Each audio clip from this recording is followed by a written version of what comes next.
Hello students, welcome back to this video lesson. आज हम लोग सीबीएसई साइंस के सैम्पल पेपर 2 को डिस्कस करने जा रहे हैं। हमने सीबीएसई के पब्लिश सैम्पल पेपर को डिस्कस किया और अभी तक हमने सेक्शन बी को डिस्कस किया है। अब आगे के सेक्शन के क्वेश्चंस को हम लोग डिस्कस करेंगे ताकि आपके एग्जाम की प्रिपरेशन में आपको काफ़ी हेल्प मिल सके। चलिए देखते हैं next question. 27 number question, suggest a safe procedure of diluting a strong concentrated acid। देखिए, concentrated acid जो होती है काफी corrosive होती है, तो हमारे पास क्या प्रोसीजर है, सेफ प्रोसीजर, जिससे हमें डाइल्यूट करनी पड़ेगी। डाइल्यूट करने के लिए हमें वाटर चाहिए होगी। कौन सी वाटर? हमें प्योर वाटर चाहिए, जिसे हम डिस्टिल्ड वाटर भी कहते हैं। तो एक कंटेनर में हमें डिस्टिल्ड वाटर लेना है। एक कंटेनर में हमें डिस्टिल्ड वाटर लेना है और इसमें हमें मिक्स करना है कंसंट्रेटेड एसिड को। कोई भी कंसंट्रेटेड एसिड होगी। इससे क्या बेनिफिट होगा? जो हीट प्रोड्यूस्ड होगी वो पूरे वाटर में डिस्ट्रीब्यूट हो जाएगी और किसी भी तरह की हैजार्ड सिचुएशन आपको नहीं देखने को मिलेगी। लेकिन अगर किसी ने एसिड लिया, कॉन्सेंट्रेटेड एसिड, और उसे डाइल्यूट करना चाहा वाटर के साथ, और वो कौन सी वाटर है? डिस्टिल्ड वाटर है, तो क्या होंगे? यहां आपको बहुत ज्यादा स्प्लैशेस ऑफ एसिड फेस करनी पड़ेगी और जो पर्सन इसे मिक्स करेगा उसके बॉडी पार्ट्स इस स्ट्रॉन्ग कंसंट्रेटेड एसिड के कांटेक्ट में आएगी और बर्निंग हो जाएगी। तो स्किन डैमेज हो सकती है और भी बहुत सारे हेल्थ प्रॉब्लम्स हो सकते हैं।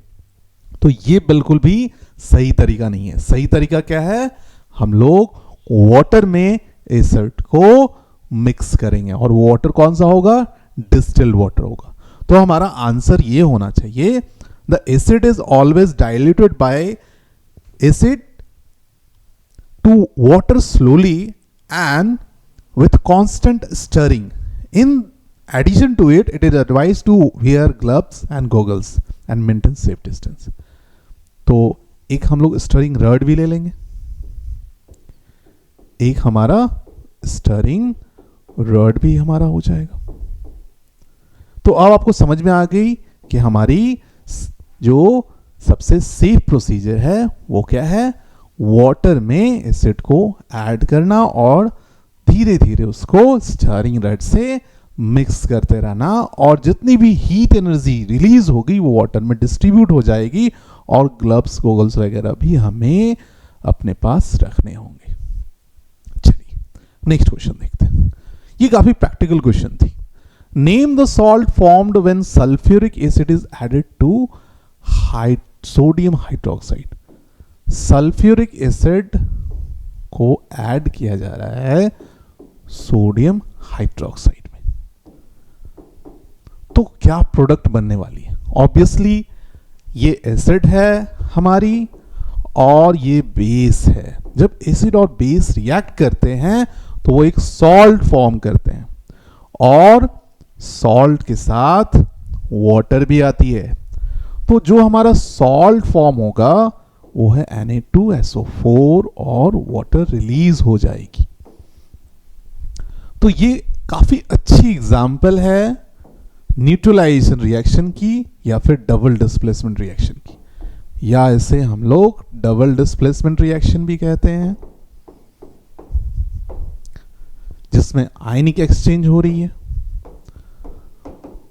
और दूसरा हम लोग न्यूट्रलाइजेशन रिएक्शन भी कहते हैं। दूसरी टाइप की रिएक्शन जो है वो हो गई न्यूट्रलाइजेशन रिएक्शन। ये दोनों ही टाइप के रिएक्शन के लिए एक सुटेबल एग्जांपल है।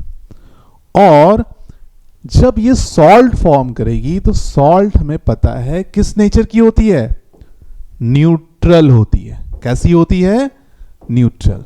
और आपको पता है कि यूनिवर्सल पीएच इंडिकेटर पर यू न्यूट्रल जो सब्सटेंस होते हैं, नीदर एसिडिक नॉर बेसिक, उसकी जो पीएच वैल्यू होगी वो कितनी होगी?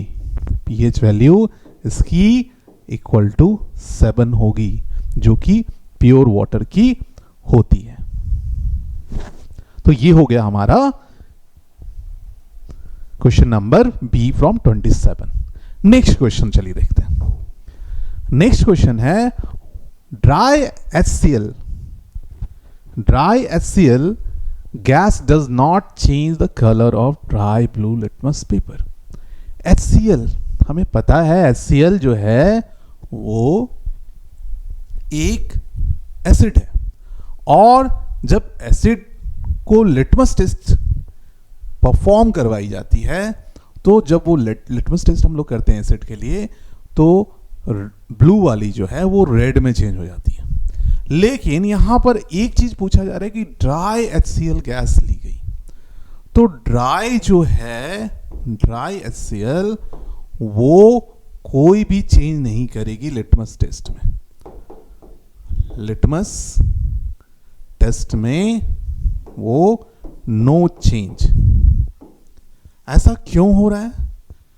ऐसा इसलिए होता है क्योंकि मॉइस्चर के कांटेक्ट में वो डिसोसिएट होने लगती है हाइड्रोनियम आयन में और हाइड्रोजन आयन में। तो यहां पर जैसे ही वो ड्राई आइस को, ड्राई HCl को अगर मॉइस्चर अवेलेबल करवा दें या फिर उसे डाइल्यूट कर दें वाटर के साथ, तब वो लिटमस टेस्ट में लिटमस ब्लू को रेड में चेंज कर देगी, तब वो ब्लू टू रेड में चेंज होती है। तो हमारी रीजन क्या हो गई? रीजन ये हुई the colour of litmus paper changes only in the presence of ions. Moisture आने से लिटमस पेपर तब चेंज हो रही है क्योंकि मॉइस्चर क्या कर रही है? आयोनाइज कर रही है, इसे H+ आयंस या फिर हाइड्रोक्सिल आयन, अगर हमारे पास बेस होती तो, चाहे एसिड हो या बेस, हमें एक्वस फॉर्म में लेना ही होगा, फिर जाकर हम लोग कोई इंडिकेटर से उसकी टेस्ट कर पाएंगे कि वो एसिडिक है या बेसिक है या फिर वो न्यूट्रल है। तो ये थी हमारी question number C. Next question है a reddish brown metal used in electrical wires when powdered and heated strongly turns black। एक रेडिश ब्राउन मेटल है जो वायर में यूज होती है, इलेक्ट्रिकल वायर्स में, तो वो कौन सी होगी? आपने कभी देखा है, नोटिस किया है कभी इस चीज को? ऑब्वियसली वो कौन सी है? वो जो है हमारी कॉपर है। वो कौन सी है? वो जो रेडिश ब्राउन मेटल है वो हमारी कॉपर मेटल है। कॉपर वायर्स तो कॉमनली हम लोग यूज करते हैं। When powdered and heated strongly turns black। अब कॉपर को स्ट्रांगली हीट किया जा रहा है और वो कॉपर ऑक्साइड फॉर्म कर रही है, और जब वो कॉपर ऑक्साइड फॉर्म कर रही है तो कॉपर ऑक्साइड जो है वो किस कलर की है? ब्लैक कलर की हो जाती है। नेक्स्ट है when hydrogen gas is passed over this black substance it regains its original color। अब इस कॉपर ऑक्साइड से हाइड्रोजन गैस पास की जा रही है। On passing of hydrogen gas ये फिर से कॉपर रिलीज कर रही है और साथ ही साथ वाटर भी यहां से लिबरेट हो रही है। तो आपसे कुछ क्वेश्चंस पूछा जा रहा है, name the metal and black substance formed. तो मेटल कौन सी हो गई? कॉपर हो गई, और ब्लैक सब्सटेंस कॉपर ऑक्साइड हो गई। नेक्स्ट है right the balanced equations for the two reactions involve in the above information. क्या आपको ये दोनों रिएक्शंस जो मैंने लिखे हैं, क्या ये बैलेंस्ड लग रहे हैं? जी हाँ, ये बिल्कुल बैलेंस्ड है। तो सेकेंड के लिए हमारे दोनों रिएक्शंस एप्लीकेबल है। तो ये हो गया हमारा क्वेश्चन नंबर 28। नेक्स्ट क्वेश्चन है ऑल्टरनेटिव। देखिए एग्जाम्स में आपको कुछ ऑल्टरनेटिव क्वेश्चंस भी दिखेंगे, ऑप्शनल क्वेश्चंस। जैसे 28 में आपको एक और वाली क्वेश्चन दिख रही है। ये आपकी चॉइस होगी कि आप कौन सी क्वेश्चन के लिए अटेम्प्ट करें। अगर आपको सेकेंड ऑल्टरनेटिव क्वेश्चन इजी लग रही है तो आप उसे अटेम्प्ट कर सकते हैं, या फिर अगर फर्स्ट वाली क्वेश्चन आपको थोड़ी शॉर्ट लग रही है और आप ज़्यादा श्योर हैं उसके बारे में कि नहीं मुझे ये अच्छी तरह से पता है, तो आप उसको भी अटेम्प्ट कर सकते हैं। It's completely your choice which will you attempt. तो चलिए देखते हैं।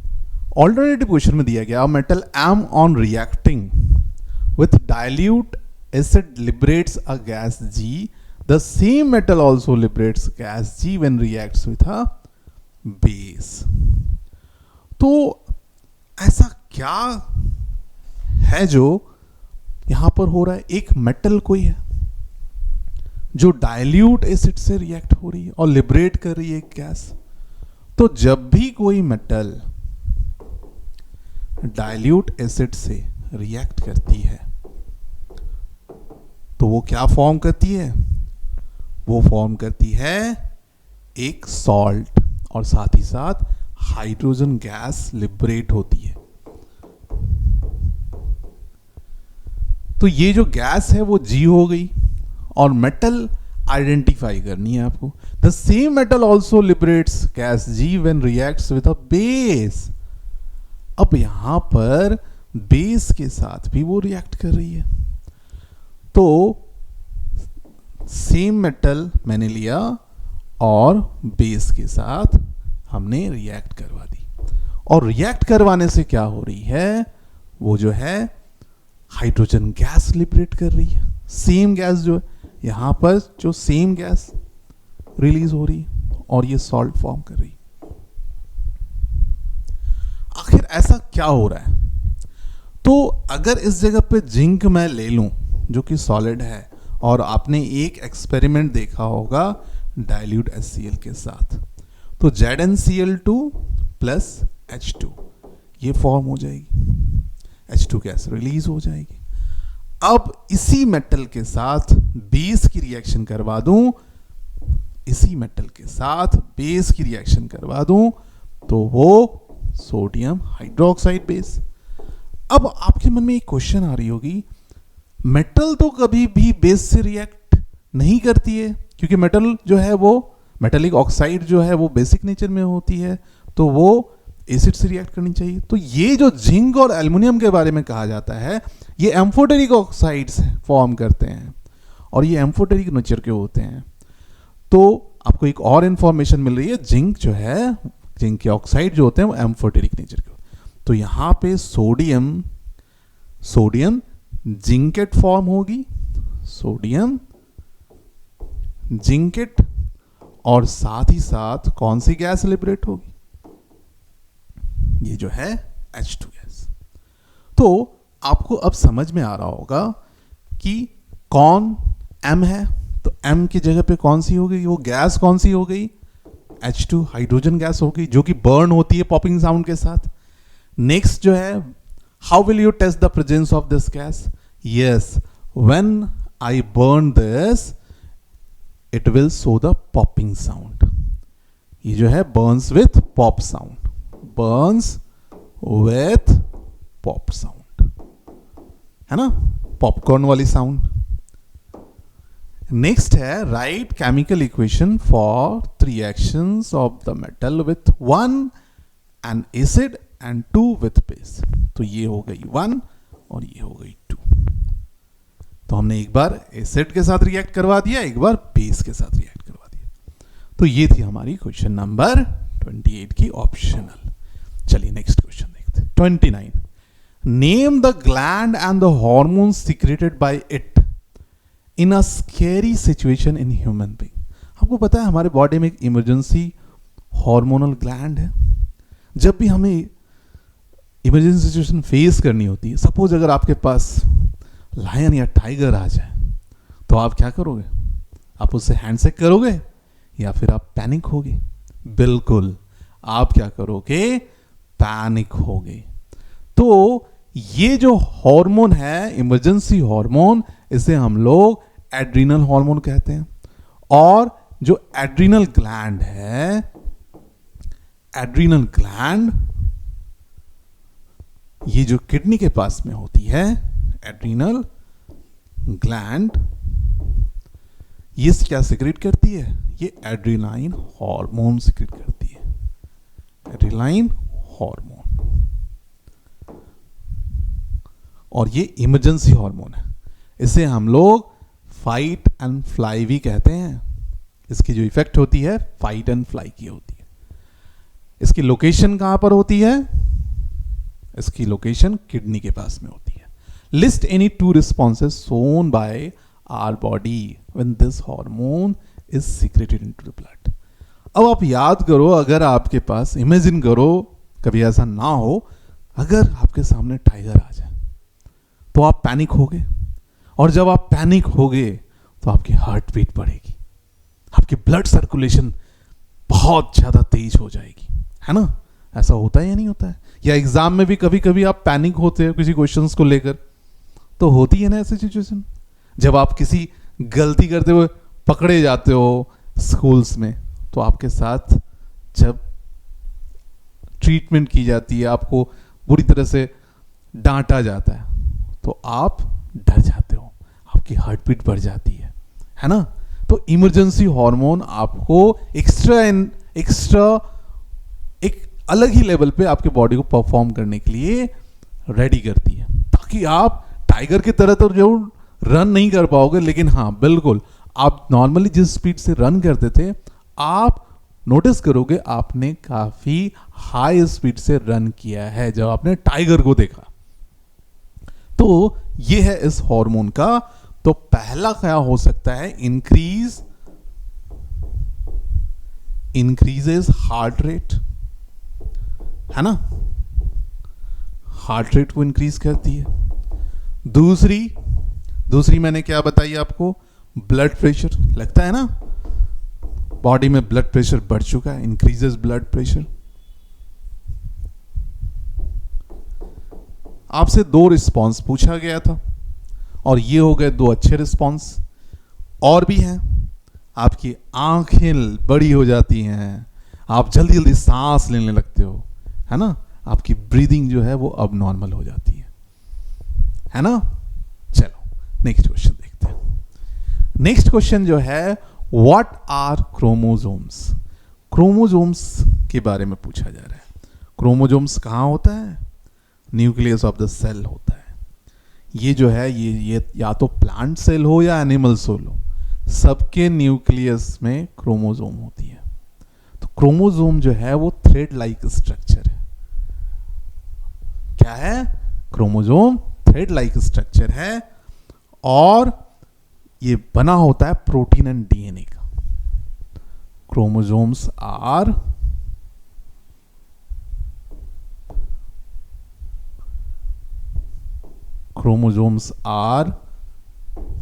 thread-like structure, are the thread-like structure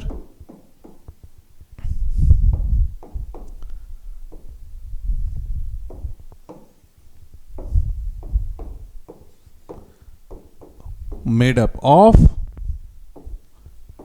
protein and DNA. Protein and DNA, ये 2 चीजों की बनी होती है, और ये दोनों ही एनिमल सेल और प्लांट सेल में अवेलेबल होती है।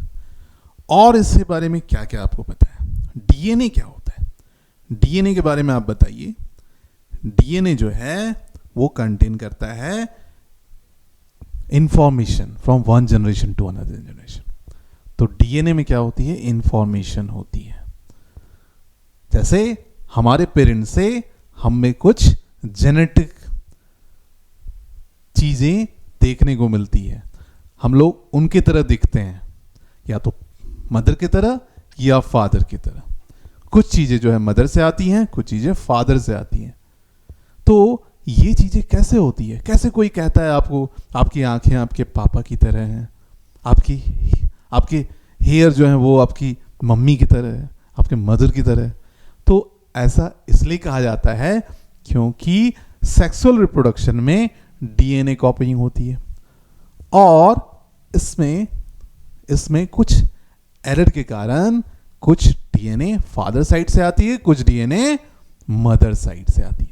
तो यहां पर नेक्स्ट पार्ट उसी के बारे में पूछा जा रहा है कि DNA explain the stability of DNA of the species is ensured in sexually reproducing organisms।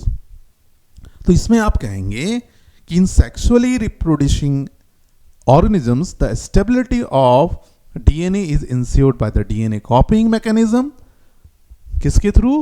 DNA copying mechanism। कौन सी होती है मैकेनिज्म? डीएनए कॉपिंग मैकेनिज्म होती है। इसमें क्या होती है? इसमें डीएनए कॉपी होते हैं फादर साइड से एंड मदर साइड से। अब इसमें जब रिप्लिकेशंस होती है तो ये इतनी एरर फ्री होती है कि ये मेंटेन करती है स्टेबिलिटी को, ये मेंटेन करती है स्टेबिलिटी को, maintains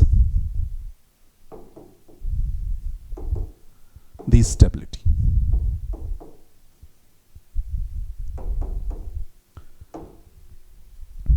of DNA during sexual reproduction। और ये जो है ये क्रोमोसोम के जो नंबर हैं वो भी मेंटेन रहते हैं मियोसिस प्रोसेस के थ्रू। क्रोमोसोम्स के नंबर भी जो हैं वो मेंटेन रहते हैं। और आपको पता है ऑटोसोम्स और सेक्स क्रोमोसोम्स, दो तरह के क्रोमोसोम्स होते हैं। ऑटोसोम्स जो होते हैं वो हमारी फिजिकल कैरेक्टरिस्टिक्स के लिए रिस्पॉन्सिबल है, और सेक्स क्रोमोसोम्स वो जेंडर के लिए रिस्पॉन्सिबल है। चलिए नेक्स्ट क्वेश्चन देखते हैं। नेक्स्ट है हमारा, एक डायग्राम दिया गया, एक डायग्राम आपको दी गई है, और वो डायग्राम किस लेंस से रिलेटेड है? यस, कॉन्वेक्स लेंस से रिलेटेड है। आप समझ पा रहे हैं कौन सी लेंस है? चलिए, तो आपको बताना है कि नई टाइप ऑफ लेंस। कितनी आसान सी बात है। कॉन्वेक्स लेंस क्या होती है? कन्वर्जिंग होती है। क्यों कन्वर्जिंग होती है? क्योंकि जितनी भी light rays parallel to principal axis होती है वो क्या होती है? फोकस्ड होती है, फोकस्ड, है ना? तो ये क्या है? कन्वर्जिंग है। और कौन सी लेंस है? कौन सी लेंस है? Convex lens. ये लेंस कौन सी है? Convex lens. और अगर मिरर की बात होती तो मिरर में कॉनकेव मिरर हो जाती है। Name two optical instrument where such an image is obtain. आपको दो ऐसे इंस्ट्रूमेंट बताने हैं जहां पर ये जो है कन्वर्जिंग लेंस यूज की जाती है। तो आपको पता है ना, माइक्रोस्कोप और telescope and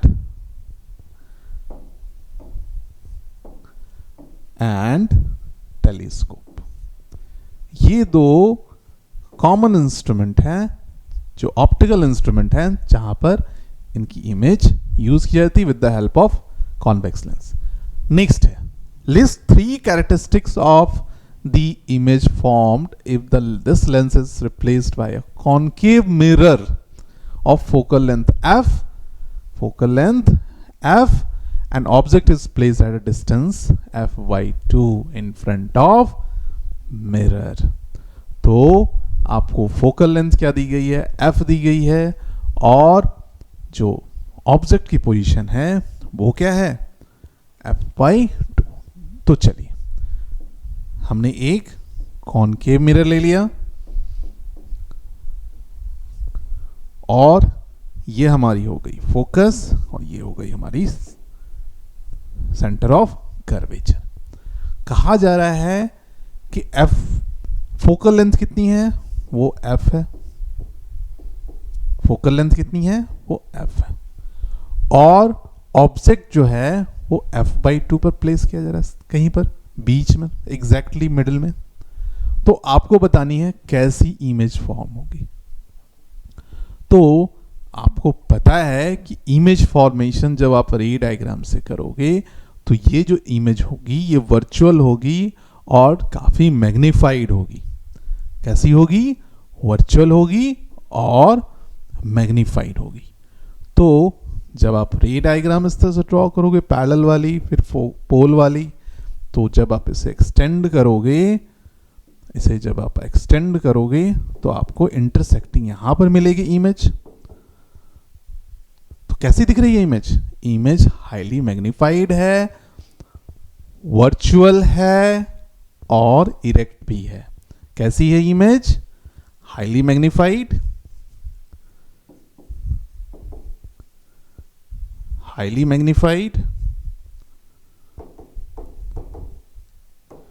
virtual and erect.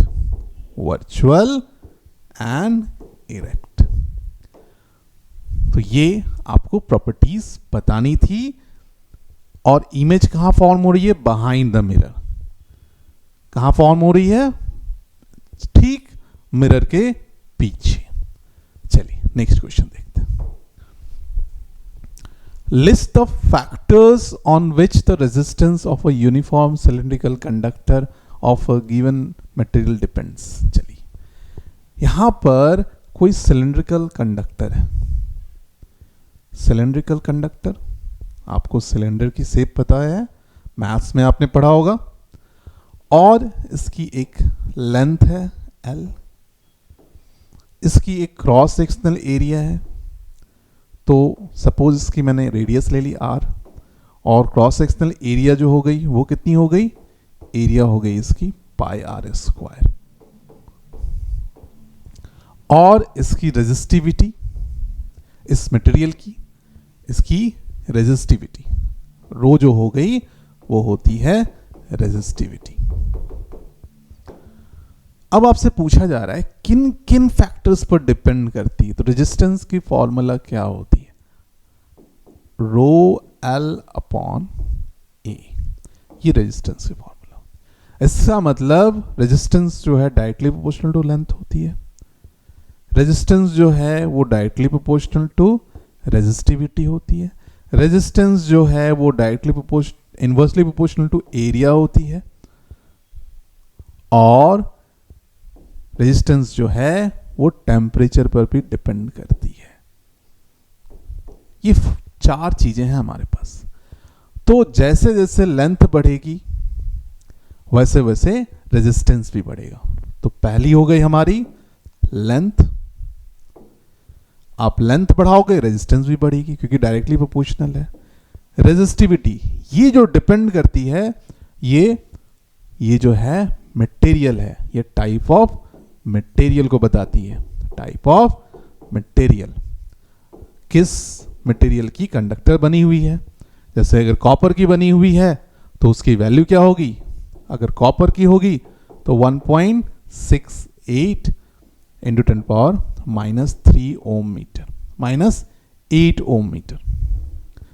और अगर सिल्वर की होती तो वो कैसी होती? 1.60 इंटू 10⁻⁻8 ओम मीटर।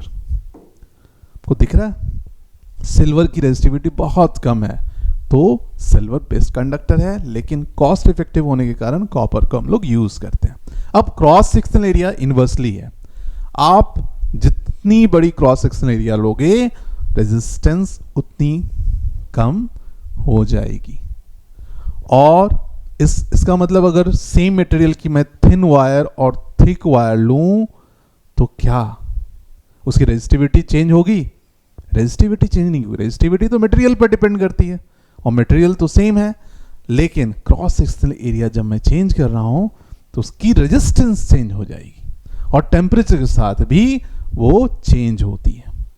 तो टेम्परेचर जैसे वैरी करेगी, टेम्परेचर इंक्रीज करेगी तो रेजिस्टेंस भी इंक्रीज करेगी। तो ये सारे फैक्टर्स होते हैं जिस पर रेजिस्टेंस किसी भी मटेरियल की डिपेंड करती है। चलिए, इससे आपको बहुत सारे न्यूमेरिकल्स भी सॉल्व करने में हेल्प मिलेगी। ये जो फॉर्मूला है इससे बहुत सारे न्यूमेरिकल्स पूछे जाते हैं।